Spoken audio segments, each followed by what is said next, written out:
maraming buhay ang puputi.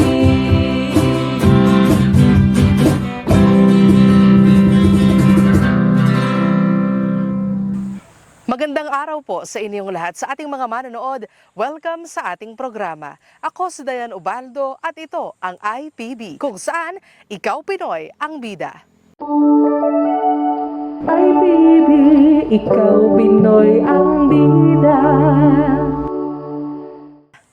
Ang programang ito ay hatid sa inyo ng Institute of Plant Breeding, College of Agriculture and Food Science, University of the Philippines, Los Baños. Ihahatid ang mahalagang usapin ukol sa agrikultura, ibabahagi ang varieties and technologies ng IPB at itatampok ang mga taong katuwang ng institusyon. Kaya't samahan ninyo kami sa isang makabuluhang talakayan. Ngayong araw ay makakasama natin at makakapanayam sa ating palatuntunan ang isang agripreneur, walang iba kundi si Sir Ome Bailey. Binabati ko ang ating mga manonood, mabuhay at salamat sa pagsubaybay sa programang ito ng IPB. Ayan sir, maaari niyo po bang ikwento sa amin kung paano nagsimula ang Likhaya Community Store and Cafe? At ayan, alam mo, nagsimula ito ng sa isang intensyon ng aking father-in-law way back 2014 nung nagplano siyang mag-retire from Saudi at nagtanong sa aming mag-asawa na kung ano yung magandang negosyo. So during that time, 2014, may programa ang Department of Agriculture under former Secretary Alcala, National Organic Soybean Program.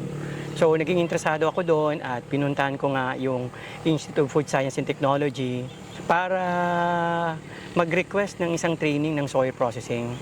At naging trainer namin doon si Ma'am Oli Del Rosario. So tinuruan kami ng 3 produkto kung paano gumawa ng taho, tofu at soy milk. So doon siya nagsimula. Pagkatapos ng training, sa bahay muna namin siya ginagawa, nag-assist ako kay Daddy Nick. And then naging busy siya, transfer sa akin, ako at yung aking asawa. Way back 2019 until now, ako yung pinaka-head ng operation nitong Likhaya. Maaari niyo po bang ibahagi sa amin, Sir Ome, kung sino po ba yung inyong higit na inspirasyon kung bakit nabuo itong Likhaya Community Store and Cafe? Ang naging inspirasyon ko dito, unang-una, nung maliit ako ay yung aking mama. So, nung elementary years ay meron kaming maliit na negosyo, yung homemade peanut butter. Ang aking mama ay isang home economics teacher. So, mahilig din siya sa food processing at itinuturo niya nga ito sa mga mag-aaral. At isa na rin ako sa mga tinuruan niya.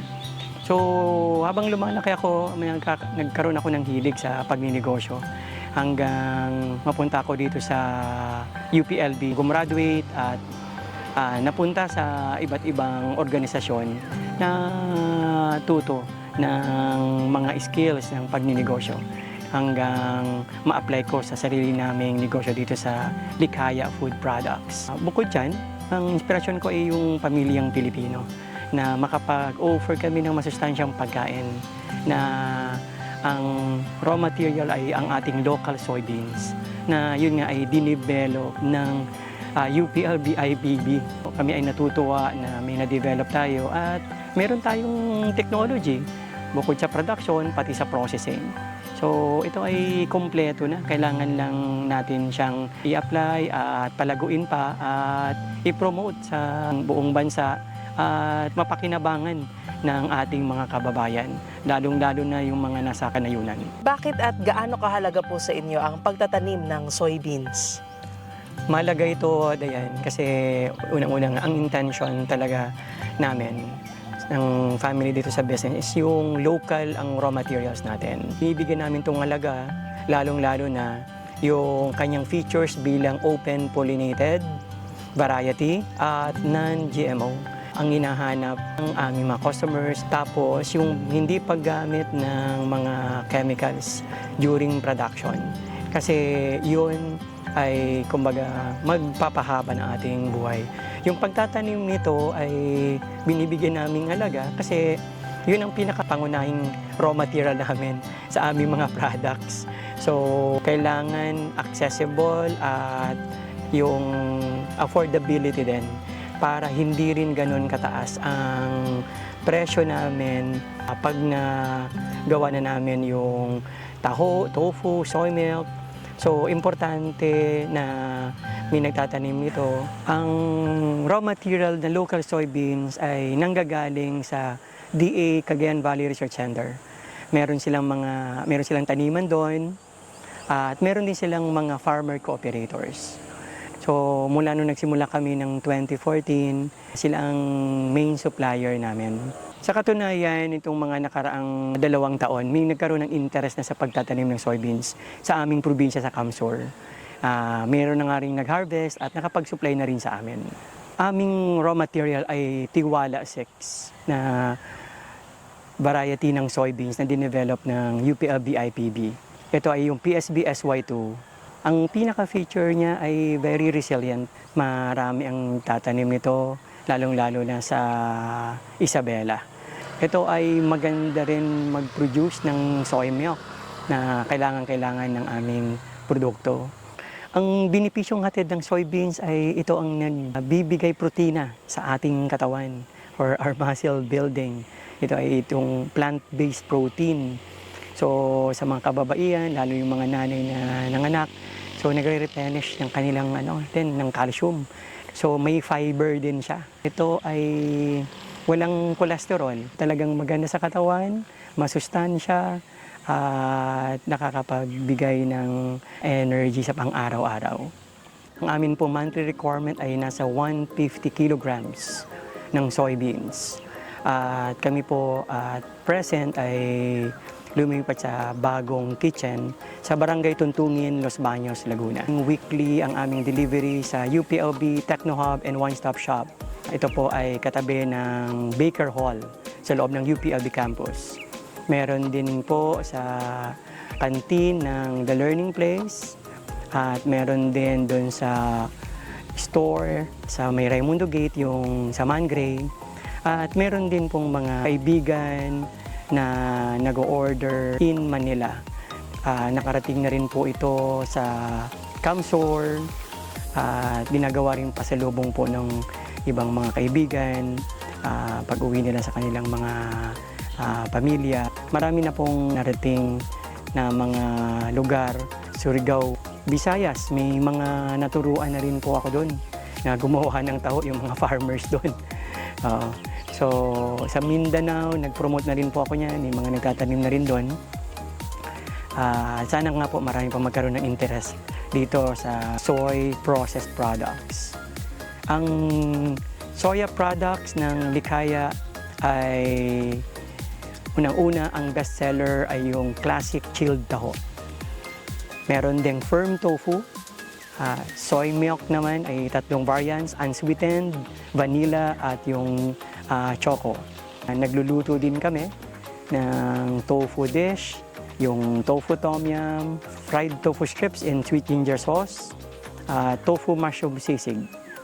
So, meron kaming i-relaunch soon yung soya ice cream. Nakakatawa naman pong marinig na nakakarating na po kung saan lugar ang inyong mga produkto na soybean products na mula sa IPB ang raw materials na sabi nyo nga po kanina ay Tiwala 6. Sa tingin niyo, sir, ano naman po yung pinaka nagiging contribution niyo po sa ating komunidad o sa ating bansa sa pagiging agripreneur?